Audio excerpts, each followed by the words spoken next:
Olá, eu sou Marli Cruz, do canal Servir Ponto de Luz, e hoje nós vamos falar sobre reforma íntima. É um breve, a gente vai conversar muito pouco, né? Porque a gente tem muito mais a refletir do que falar, né? O que é reforma íntima? A reforma íntima, ela nada mais é definida como o esforço constante que nós realizamos para a nossa evolução moral. Estamos num planeta de provas e expiações, né? Planeta Terra, aonde o mal predomina sobre o bem. E sendo assim, né, o mal predominando sobre o bem, torna esse nosso esforço de mudança interior, de reforma íntima, muito mais difícil, muito mais complicado, né? Exige muito mais de nós. Nós temos como meta a perfeição, e é isso que a gente tem que colocar como horizonte, né? A nossa perfeição.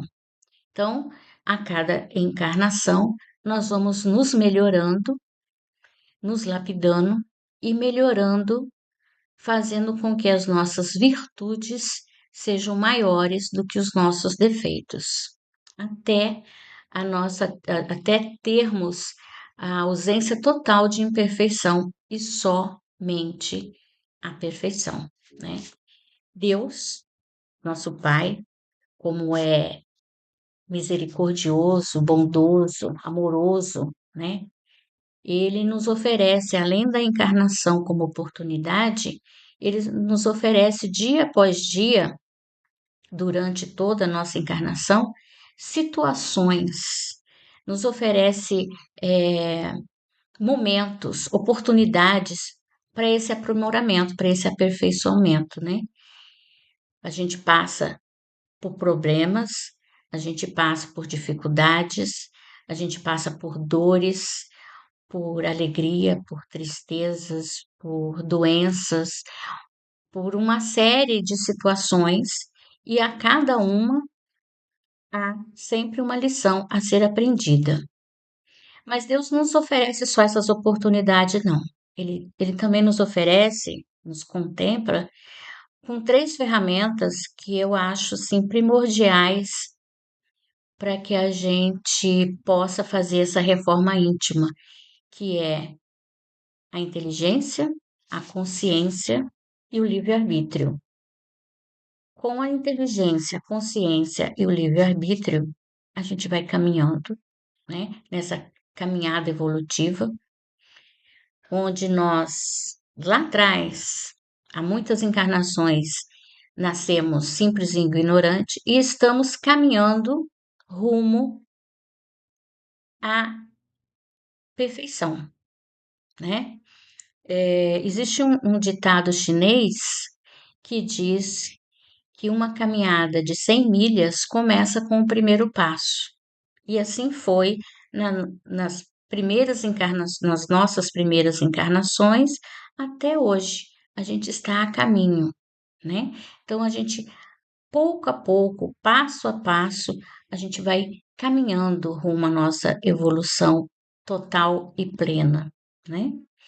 É, mas Deus não desampara, Deus não nos desampara, como todo pai, ele nos acolhe, protege, ampara e nos dá também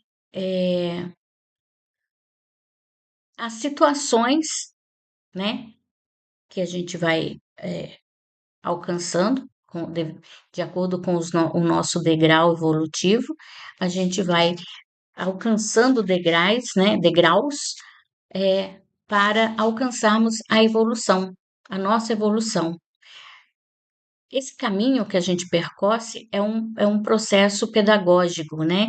Porque a vida é uma escola e, e como a gente nem sempre aprende com o amor, a gente entende que a melhor mestra é a dor. A nossa maior aliada é a dor. Então, por isso que por muitas vezes as nossas dores, as nossas dificuldades, os nossos desafios, os nossos obstáculos são muito maiores do que os momentos de alegria, os momentos de prazer, de felicidade. Por quê? Porque a gente só aprende, ou mais aprende, quando a gente está passando por dificuldade, né? Porque é nesse momento em que as nossas arestas são aplainadas, é nesse momento em que a gente percebe que precisa ou que deve mudar de atitude. Quando está tudo normal, tudo passando tranquilamente, acontecendo a mil maravilha, a gente não lembra de nada, né? Fica tudo tranquilo. Mas quando o sapato aperta, o que que acontece? A gente lembra que a gente precisa mudar de atitude, que a gente precisa tomar o rumo certo, acertar a nossa direção, o nosso caminho, e aí, só aí, a gente lembra que está na hora da gente mudar. Mudar de atitude, mudar de situação, mudar o caminho, mudar o meio em que a gente está vivendo, né? Só aí que a gente utiliza, só aí que quando a gente utiliza a inteligência e a consciência, a gente faz com que o nosso livre-arbítrio entre em ação e a gente comece a se transformar, se autotransformar. E nesse momento é quando a gente percebe que o nosso meio familiar é o lugar onde a gente tem os nossos maiores desafios, mas também a nossa maior lição de aprimoramento, e a gente começa a entender aquele familiar difícil, né? A gente, a gente começa a compreender os nossos irmãos, nossos filhos, os nossos pais. É aí que a gente começa a compreender e entender o nosso chefe difícil, o nosso colega de trabalho. A gente começa a mudar de atitude com os nossos subordinados. É aí que a gente começa a perceber no nosso meio social, com os vizinhos, amigos, conhecidos, estranhos, que eles precisam de atenção, que eles precisam é, é, do nosso afeto, do nosso olhar, né? É aí que mudando de atitude, que fazendo a nossa reforma íntima, a gente consegue apaziguar toda a nossa vida e fazer com que o nosso viver seja mais feliz, né? Eu vou passar agora, colocar um vídeo e um texto de Rubem Alves, que vai falar muito bem dessa situação e vai fazer com que cada um de nós reflita o que a gente quer ser. Se a gente quer ser o que a gente é, se a gente quer se transformar e se tornar melhor, ou se a gente quer passar a vida inteira sem mudar. Como diz o melô da Gabriele, né? Eu nasci assim, eu cresci assim, eu vou ser sempre assim. Quem é você? O que você quer para sua vida? Depois desse vídeo, você, eu, nós teremos muito a refletir. Fiquem com Deus e até uma próxima. Até. O milho e a pipoca. Você já estourou pipoca? Se já o fez, deve ter observado a bela transformação do milho duro em pipoca macia. Imagine o milho fechado dentro de uma panela, sentindo cada vez mais o ambiente ficar quente. Deve pensar que a sua hora chegou, vai morrer. Dentro de sua casca dura, fechada em si mesmo, ele não pode imaginar destino diferente. Não pode imaginar a transformação que está sendo preparada. Não imagina aquilo de que é capaz. Aí, sem prévio aviso, pelo poder do fogo, a grande transformação acontece e ele aparece como uma outra coisa, completamente diferente, pipoca branca e macia. Podemos nos comparar ao milho de pipoca. Somos criaturas duras, quebra-dentes, insensíveis, incompreensíveis. Tantas vezes com uma visão distorcida da vida, sem valores reais. Também sofremos transformações quando passamos pelo fogo. É a dor. São situações que nunca imaginamos vivenciar. Pode ser um fogo de fora, um amor que se vai, um filho que adoece gravemente, o emprego perdido, a morte de um amigo, de um irmão, de alguém que amamos. Pode ser um fogo de dentro, cuja causa demoramos a descobrir e que nos atormenta um largo tempo. Medo, ansiedade, depressão, pânico.